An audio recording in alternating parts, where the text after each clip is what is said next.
Hello, and welcome to the Morecast, the intersectionality of motherhood and entrepreneurship. I am your host, Shon-tay.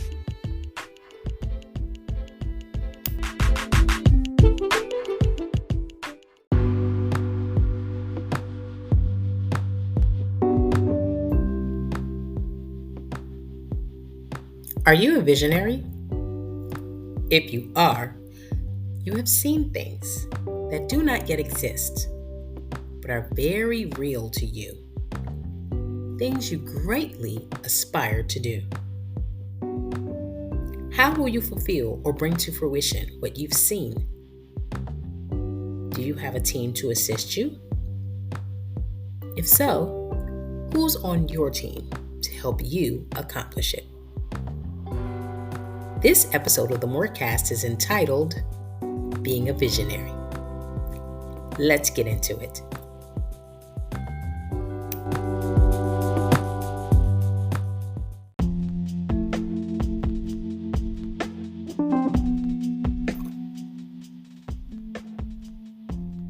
Webster defines a visionary as someone having or marked by foresight and imagination. Have you seen what you are attempting to create or build? Whatever it is, you will more than likely need support. As the visionary, you will need individuals to undergird the vision.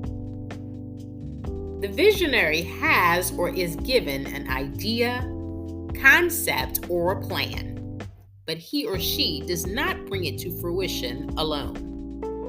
It takes support from other people and sources. The bigger the vision, the more support is required.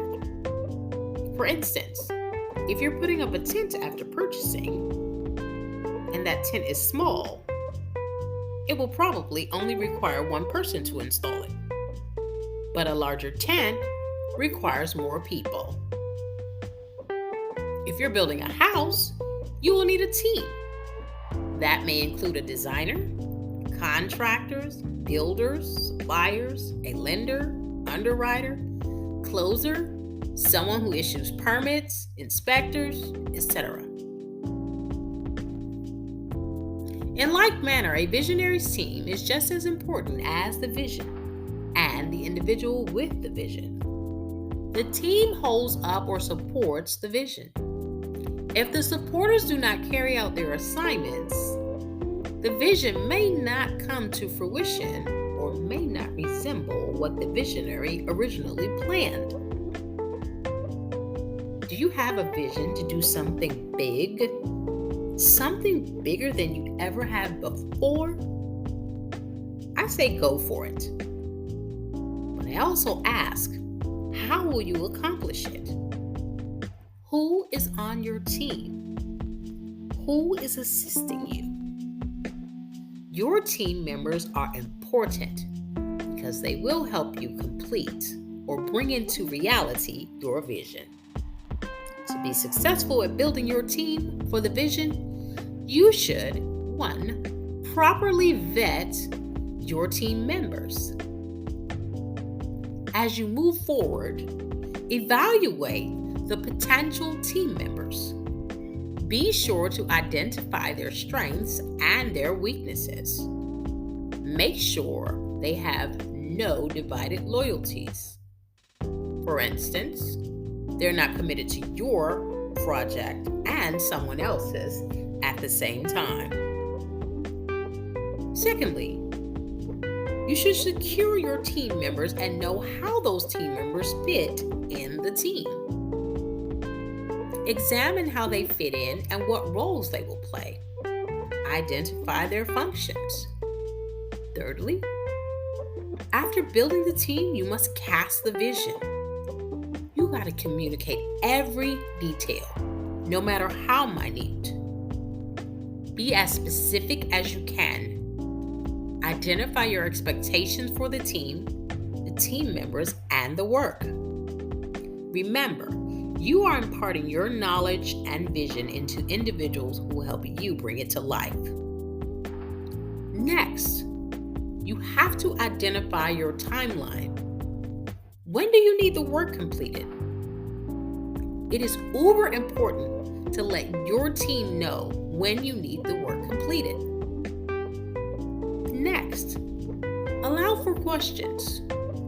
After communicating the vision and the timeline, allow them to ask questions. It may be very clear to you, but you must bear in mind that no two minds are alike.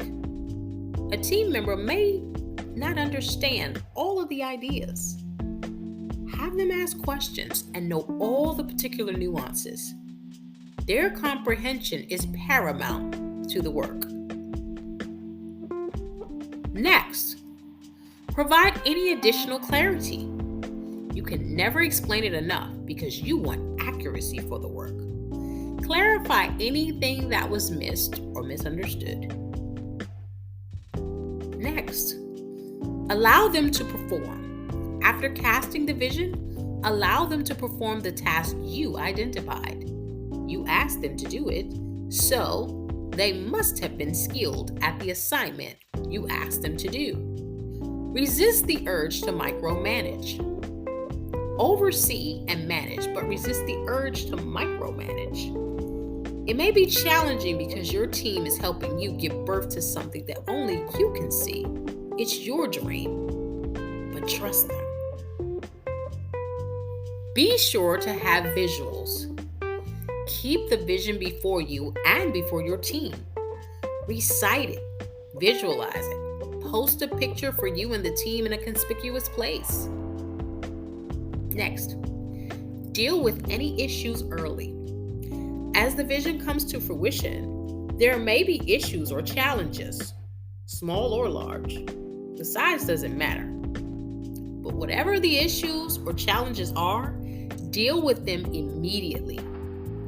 Do not dismiss them or wait because you do not want them to get worse or spiral out of control.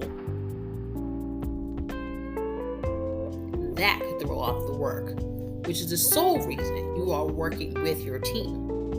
Next, stay focused. The goal is to fulfill the vision, to complete the work. Anything outside of that is a hindrance.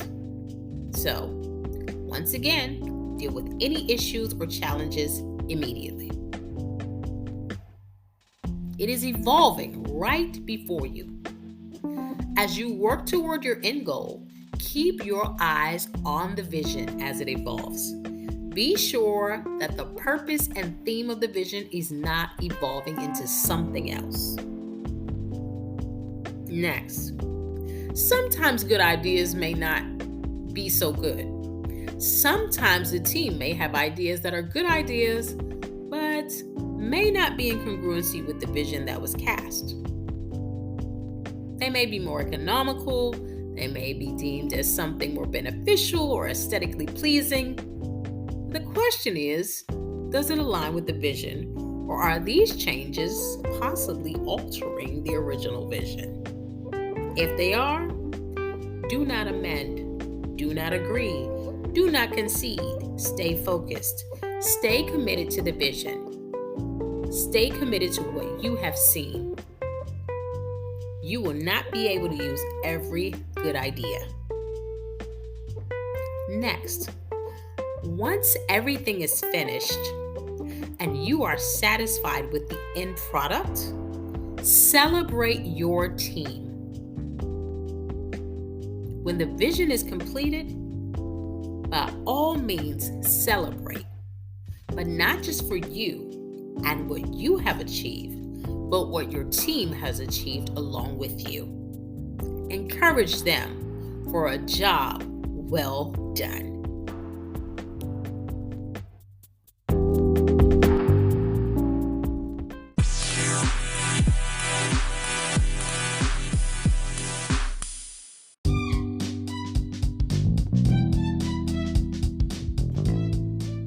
Need some encouragement? Tune in to Test and Testimonies Friday nights at 7 p.m. Eastern Standard Time live on Instagram.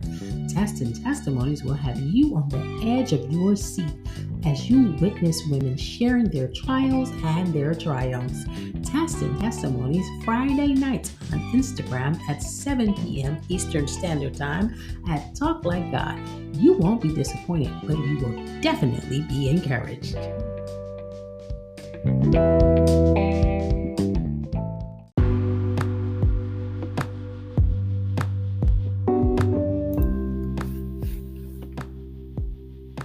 Ladies, thanks for tuning into this episode of the Morecast on being a visionary.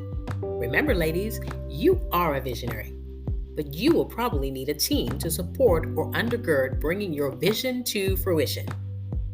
Acquiring the vision will require you to properly vet the individuals you want to work with, secure them as team members, build the team for the work, cast the vision for the team, carefully oversee the vision without micromanaging, hold fast to the vision, keep a visual handy for you and your team, resist good ideas that do not align with the vision, and once completed, celebrate yours and their successes.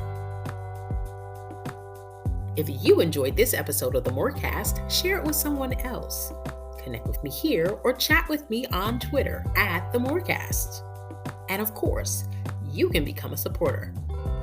And don't forget to tune in next week. Until next time.